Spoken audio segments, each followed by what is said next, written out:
Hey everyone, thank you so much for tuning in to the Tried and Tested podcast. If you don't know me, I am your host Tracey, and if you're not familiar with the podcast, first and foremost, I lost my voice, so that's why I sound a little different. But this is a dating and relationship podcast where we literally talk about all things dating, making up, breaking up, getting together, before the vows, after the vows, just anything in the world that concerns relationships is what we talk about. And so today we have a very special guest. We have my honey bun Crystal. Say hey, girl. Hey. You was already saying hey, girl. I was ready. Yes, honey. Yes. So I thank you so much for being a special guest for me today. And so we're just going to jump right into the topic. So the topic is, today is, can you rely on a man who is not yours?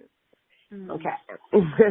So let me give you guys a little backstory of how this topic came about. I was on the phone with one of my good friends, and she was just letting me know about a situation where a friend of hers was seeing, and I put air quotations around seeing, she was seeing a man, and she had an instance where she needed his assistance, maybe late night or something. I believe like they were like strangers knocking on her door and they wouldn't go away. And so she called him up and she asked him to kind of come and, like see what's going on. And he basically told her like, no, you're fine. You should be good, or call the police. But AKA like, he was like, I'm not coming basically. Right. And so my friend was just appalled, like, oh, how could they do that? And I was like, well, first of all, did she stop talking to him after that? And I'm like, I don't see anything wrong with what he did because that's not her man. And she knew that. And so I'm sure she has family members or brothers or friends that she's probably known longer than him that she can contact. You know what I'm saying? So, with that scenario, what do you think that the guy was wrong or the girl was wrong? I mean, so look, if you're going to be messing with anyone, right, Mm-hmm. I think there should be a level or a foundation where if I'm throwing you some and you're catching it, Mm-hmm. and, I'm trying not to be vulgar here, but yeah, if there's something wrong with me, I should be able to call you for you to be able to, like, say something apart from, I hope everything works out for you. You know what I'm trying to say? Because it's kind of like there needs to be a level of care involved. Like, unless you guys have strictly defined the relationship as it's strictly physical, I really feel like no female can go into a friends with benefits situation and it just be a friends with benefits situation. And the key term here is friends. So if I'm in a situation like that with you, I would assume if I'm in need of some type that you would be available to assist or at least guide.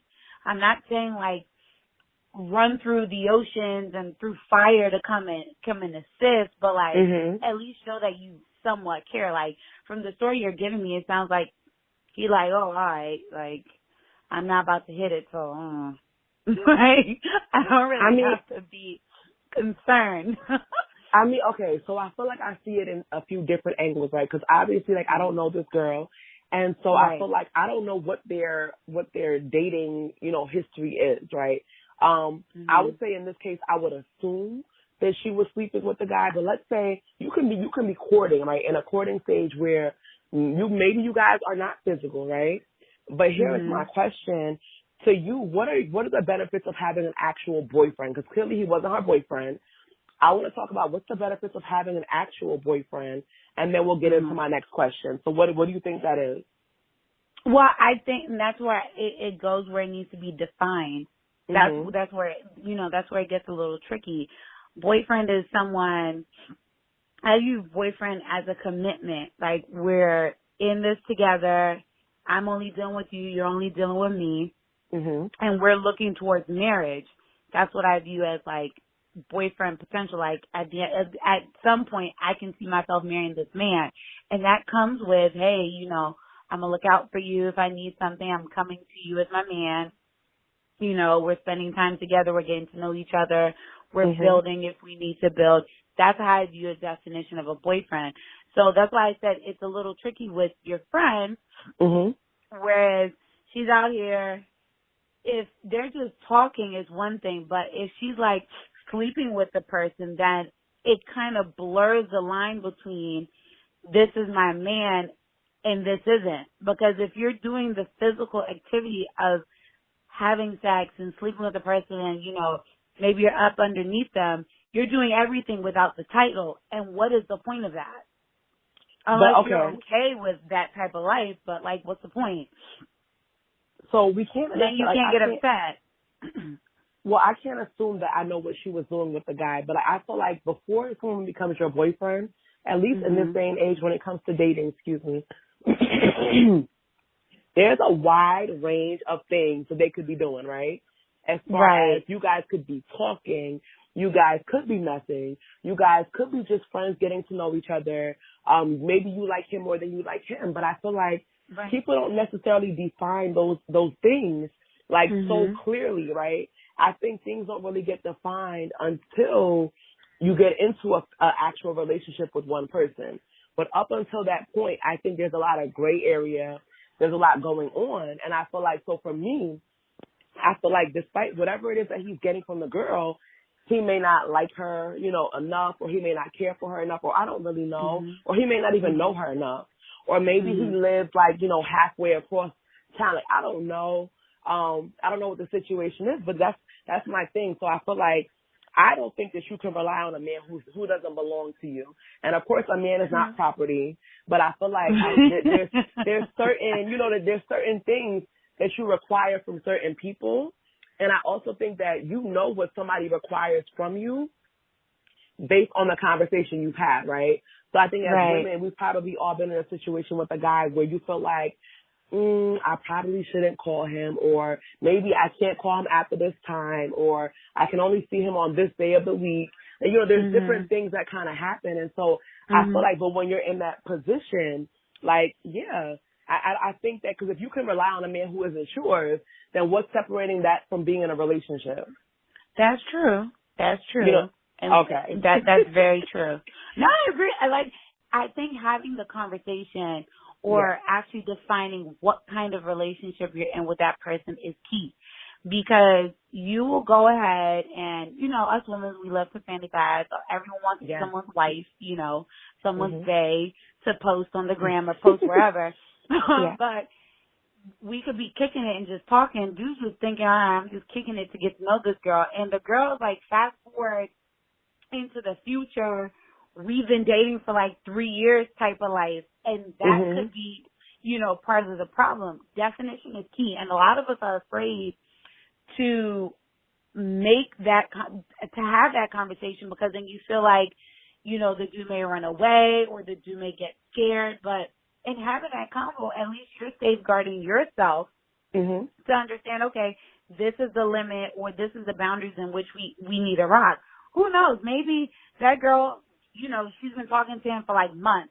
And she knew him, and they just moved into the same area, and she expected him to be like, hey, you know what, someone's knocking at my door, can you roll through? And he's kind of like, yeah, but, you know, like. He could have been, He could have been busy, first and foremost. He could have been busy, but my thing is, like, for me, I'm not a guy, and so this is just all about my perception, right? But let's just say you met a girl, and she's cool, like, you know, you like her, but maybe you're not ready for a relationship, and she knows that. Or maybe there's certain types of things that you said, because when people will tell you stuff about themselves, right? And so he might have felt like, well, I'm not looking for a girlfriend, and so if I do this for her, it kind of sets the tone for something I'm not looking for, and it kind of puts me into a direction, or it pushes me into a situation where I feel like I'm being trapped or cornered, even though it is simple help, right? Right. But it's just kind of like, you know, because for him, he probably felt like, I'm not law enforcement. I'm not ready to risk it all and kill myself. You know, what if they are trying to kill you? We both can't die together. You get what I'm saying? So I'm saying, but you get, like, so that's why I didn't think, like, my friends felt like, oh, excuse me, y'all. How your friend feel? My friend was like, oh, no. He, like, I mean, I can't believe he would do that. But I think that the way that certain people date is differently. And my friend is from down south, right? So I'm not sure. I know with down south, and I spoke about this in a few episodes before, the women date differently, and I feel like, and I can't speak for all of them, right? But the way I date and the way that she dates, I think it's differently. So she can meet somebody today, and next week she could be very much in love, and she can, you know, be in the house cooking and cleaning and, you know, living her best life with him, right? And so, so it's kind of like, even though he said, I don't want to be in a relationship, I know women who can still do that. And so that's why I feel like, where do you draw that line? And I feel like it's about having conversation, yes, but I've never had a conversation with a man where he's like, I'm looking for a relationship eventually. So right now, in this stage that we're in, I'm only going to give you this, this, and that, or I'm only going to do this, this, and that, and you can only call me. You know what I mean? So it's kind of like, what kind of conversation would that have been anyway? Like, at what point do you even go there? It depends on how long, you know, you guys have been talking, to be very honest. If you, okay, or it honestly depends on the female. I've been in situations where, you know, I met a guy, we've been talking, we've been kicking it, and then I felt myself starting to like him a little bit more than before. So I had to have the conversation like, hey, you know, I'm really starting to like you. So before this moves into, I'm going to come key your car if you mess me up. Okay. Where is this, like, you know what I'm saying? Like, where is this going to go? Not necessarily like I'm going to come key your car, but like trying to figure out what box I need to put you in.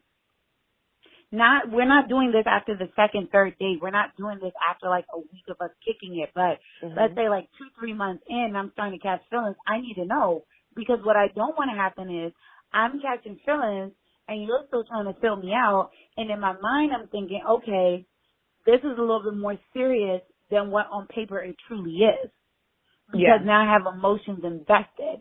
So I think when it comes to having the conversation and the timing of the conversation, it's more so up to the female, or it's up to the people involved and where emotionally they feel. Because emotions change everything. You know what I'm trying to say? Like, it can definitely, like, who's to say this girl wasn't really feeling this guy, so she expected him, because she gives him attention, because she thinks they're talking, she expected him to drive from wherever it is, you know, where he was, to come help her, despite whatever he was in the middle of. Because she felt like he needs to come be, that could have been part of the courting, that could have been part of the talking. Hey, you know, I'm trying to see if this guy is really, if I need him in a bind, will he be able to step up to the plate? It could have been a test. Who knows? But I mean, these are all things that need to be, conversations that need to be had. And I definitely agree with you on that. I think that when it comes to the conversations, if you are afraid to have a conversation, he's probably not the guy for you. Because you mentioned something about being afraid to have it. Because I feel like typically a guy who's actually interested in you, sometimes he'll have the conversation for you. Or he'll kind of make it clear, like, you know, one day, like, yeah, so, you know, because we're together, they'll just kind of throw it out there. But I also think that expectations are something that are really, really set people up, right? Because we're all raised differently. We all do things differently. So your expectation may be different than mine as far as dating comes, but also something you mentioned about the whole, how long have you been talking, right? And I feel like I don't like the idea of time frames, because some people move at the speed of light and some people move at the speed of molasses. And so it's kind of like, I'm serious, because you could be talking to somebody for 10 good months and they still trying to fill you out, right? And you could be talking to somebody for 2 weeks and they like, sis, okay, I'm getting this nice white wedding dress from, you know, David's Bridal. So I think what it really is, it's more or less about your mindset. And sometimes I do think, if you know you may have some strange expectations, because we've all been in the world, you might want to have a conversation early on then, you know what I mean? But I think that also people hear what they want to hear. And so I talk to a lot of people, and I've noticed that, like, so the guy is saying, hey, you know, I don't want to be with you. I'm not interested in a relationship. But then you start playing wifey, and then you get in a situation like this where by you playing wifey, that's on you. That's what you're doing, right? But he's not playing hubby. And then, so therefore, like, I feel like, so you really cannot, like, in my opinion, like, the question simply was, can you rely on a man who isn't yours? And I don't think you can. But you're saying that as far as with the conversation, perhaps you may meet somebody who is not official with you, but they may be a gentleman. Yeah. Okay. Yeah. Yeah. Okay. And I feel like if you're dealing with a gentleman, because all of my relationships, to be very honest, they're all based out of friendship. So I have exes who I still are friends with to this day.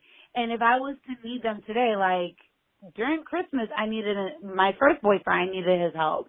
He came through, but that's because of the foundation that you lay. And a lot of times we're very quick to be out here just because of all the things that we're seeing. We're very quick to meet a guy today and expect him to do all the boyfriend things tomorrow, while missing the whole friendship part. If I'm friends with someone of the opposite sex and I need their help, let's say I pop a tire and I'm like, oh my God, I don't know what to do.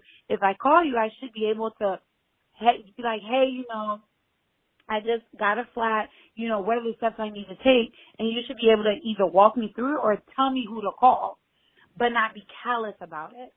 So I think that's what I mean about having, being friends first, or, having some sort of a definition or having a bare minimum of expectation. Because I'm dealing with you more than I would deal with an associate, as I'm trying to get to know you, or, we're trying to get to know each other. If I feel comfortable enough to call out to you, I should feel that, you are a person who, if I'm calling in my time of need, you'll be there to assist. Because that's the feeling that you've given me. But now with homegirl, with your friend's friend, now she knows at the end of the day, she may think that, oh, homeboy can call on her, but the favor is not going to be reciprocated. So now she's going to, hopefully she switches up how she deals with the person. Yeah. That's how go ahead. Because his actions are showing you, I like you, we can kick it, we can talk all day. Excuse me. But you're not someone I'm really about to go the extra mile for, at least not yet. Because it could be I'm filling you out. It could be, hey, I was busy at the time period. It could be anything. Yeah. But now she has a definition, and now she knows what her expectation will actually be. Yeah. Which is a good thing. That's a good thing. And I think that also, I think before anyone should go into a relationship, you should have an expectation for what you want for yourself. Maybe not from that person specifically, because you're getting to know them, but I think that you should also be able to get that point across so that person can be like, hey, oh nah, like I would never, you know what I'm saying? Like exactly. And I'm doing another episode soon, but I spoke with a few men, and it's like when you ask them, what are you looking for? And not from me, obviously, because they're just out in the dating game. Some people don't even have a clear definition of what they're doing. And that's their honest answer. So that's somebody that has no vision, they have no nothing, right? They just what do you what is your end goal? To get married? Not with but what do you have to know a goal for yourself to know that I'm going in this direction no matter what. And so I definitely feel like make your expectations known. And I have another question to ask you, but I'll talk to you because I'm like, okay, you said you called your ex on Christmas. Now, is he in a new relationship though? Girl, so that's the thing. My ex, my first boyfriend, I dated him when I was 17. And when we broke up, it wasn't like, we broke up and then we're besties. No, it took some time. But then we both realized that, he's a little older. We both realized that, we're very special to each other. So he dates people and I know them, but it's never a situation. Yeah, it's never a situation of, and that's the key part. Honesty for me is very key. If I'm going to be introduced to someone, I don't want to be introduced to every chick because then that brings you headache. However, but wait, whoa. That's a whole other topic we about to go into, girl. Yeah, but that's what I'm saying. That's why I went ahead and cut it. But because our foundation is solid enough, he feels comfortable for me, to be introduced to girls that he may date and and I feel comfortable enough to introduce him to guys that I would be dating because there's nothing but a friendship there. It's we're hooking up or he's coming. No. But because of our foundation, it's solid enough where if I need him in a pinch, he's there and vice versa. But we also had that conversation as well. Okay, well, not a problem. Like I said, that's a whole other topic, so I don't want to open a new can of worms. No, because we're sticking to this one. Yes, honey. So no, I definitely thank you for taking the time out to give your insight on this because I really was like, wait, like you cannot. But anyway, so before we leave, if my listeners want to reach out to you or find you anywhere, what is your social media handle? It's Coco Channel 10 on Instagram. And unfortunately, I Okay. don't use anything else. Okay, no, I feel you. A lot of people don't. All right, honey bun. Well, I want to thank you so much for your time. And until Thank next you. time, to my listeners, this is a little quick one, y'all. But thank you so much for tuning in and have a wonderful evening. Bye, everybody.